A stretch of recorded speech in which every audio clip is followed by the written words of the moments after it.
You can buy a dream getaway for thousands less if you know the loophole that has gutted the UK caravan market for over 20 years. Behind every too-good-to-be-true deal lurks a 20-year trick that has quietly left thousands of families out of pocket or out of luck. But now, savvy Brits are flipping the script. So what is really behind the bargain, and how are people finally beating the scam? Retirement was supposed to be the start of something new for Alan and Joyce. They had spent decades dreaming of quiet mornings by the sea, a kettle boiling in their own home from home. Last spring, they spotted an advert online for a German-built caravan. Sleek and spotless, for £3,000 less than anything on the local dealer's forecourt. The promise was simple: import direct, skip the middleman, and pocket the savings. For a couple on a fixed income, that difference meant an extra week away each summer, a bigger Christmas for the grandkids, or just a bit more peace of mind. They were not alone. Across Britain, people aged over 45 have poured billions into the caravan market, chasing that same promise of affordable freedom. The internet is packed with forums and Facebook groups where deals like Alan and Joyce's are traded daily. Stories circulate of buyers snapping up 20-year-old German models and rolling them off the ferry at Dover, paperwork in hand, feeling like they have outsmarted the whole system. The numbers back it up.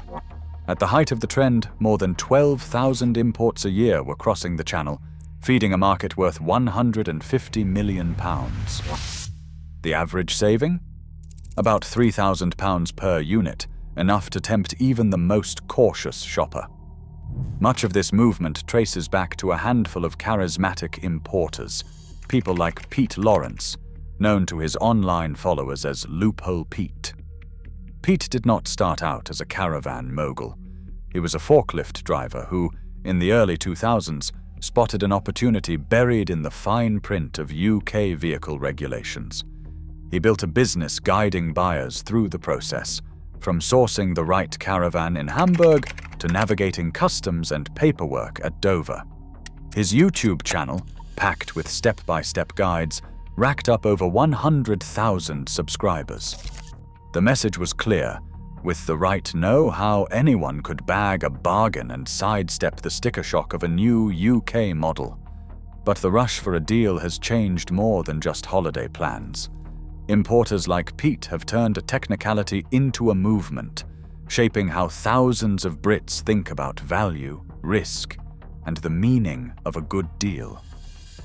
The small print, those lines of legal jargon most buyers barely glance at, now sits at the heart of a billion-pound question. Is the dream getaway really as safe, simple, and secure as it seems? A single paragraph in the Road Vehicles Construction and Use Regulations 2007 changed the face of British caravanning. Tucked away in the legal text is a simple rule. Any caravan more than 20 years old, at the point of first UK registration, is exempt from the full type approval process.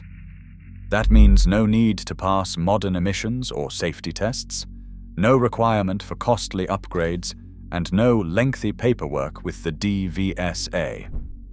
The original intent was to make life easier for classic car and motorhome enthusiasts, people restoring vintage vehicles for private use, not for business or hire. Parliament described it as a reasonable accommodation for hobbyists back in the early 2000s. But the language was broad, and it did not take long for importers to realize its wider potential. The regulation does not mention caravans by name, but it applies to any historic vehicle, a category that, in practice, includes unpowered trailers like caravans. The only real hurdle is proving the age. As long as you can show a build date or original registration that is at least 2 decades old, the door is open. There is no upper limit either. Whether the caravan is 20 or 40 years old, the process is the same. This legal shortcut strips away thousands of pounds in compliance costs, making older German models famed for their build quality and clever layouts, suddenly affordable for British buyers. At the peak of the trend, more than 12,500 imported caravans a year were crossing the channel, most of them sourced from Germany and the Netherlands. Online communities sprang up almost overnight.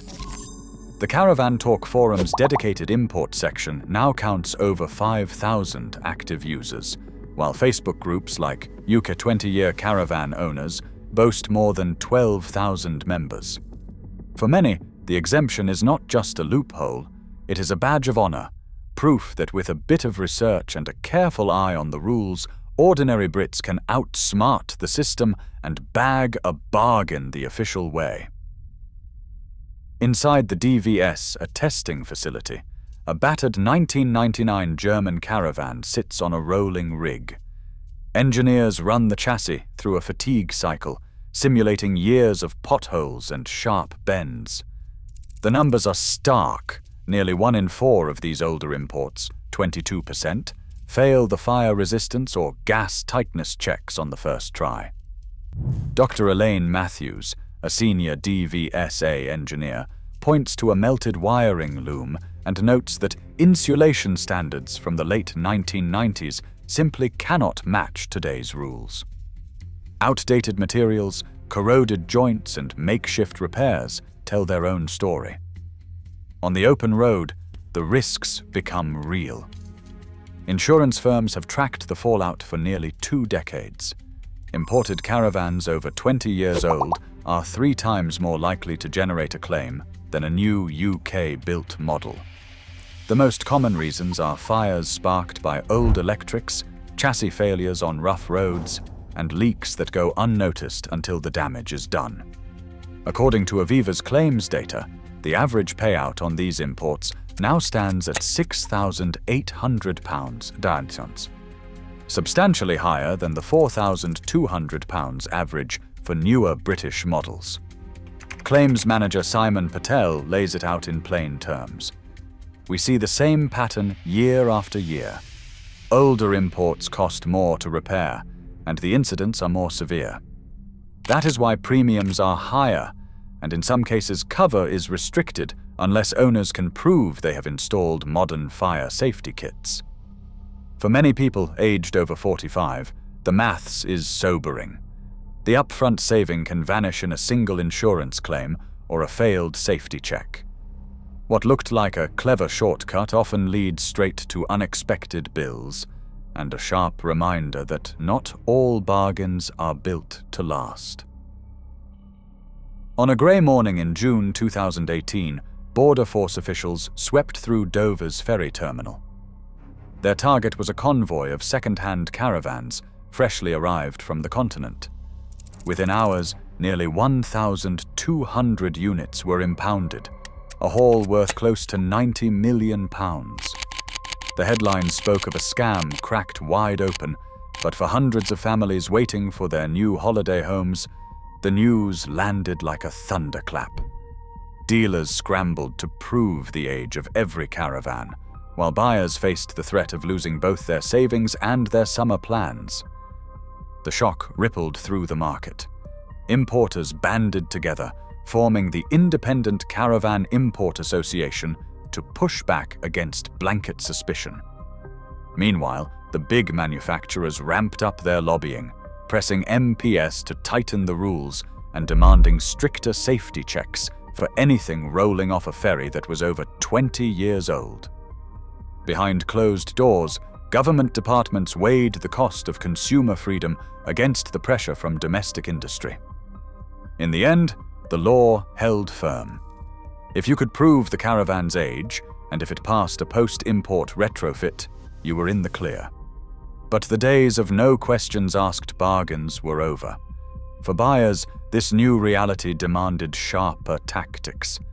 Couples like Alan and Joyce learned to demand a VIN check, to insist on original German registration papers, and to budget for a mandatory fire safety retrofit, an extra £800 to £1,200, but now essential for insurance cover.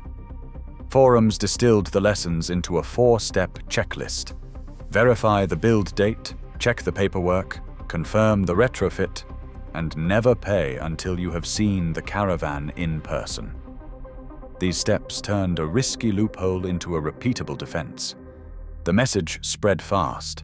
The best weapon against the 20-year trick is an informed buyer, armed with the right questions and the nerve to walk away if the deal does not add up.